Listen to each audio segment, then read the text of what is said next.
Maithili express की शानदार प्रस्तुति।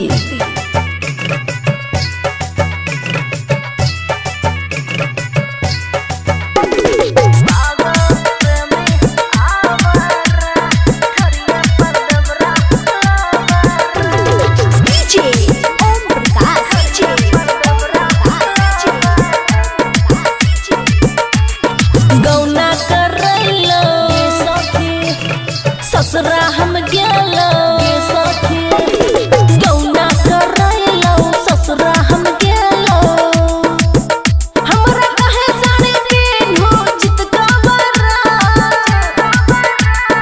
पागल प्रेमी आवारा धड़िया पर दबरा लबरा पागल प्रेमी आवारा धड़िया पर दबरा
खुशी रिकॉर्डिंग स्टूडियो बलुआहा।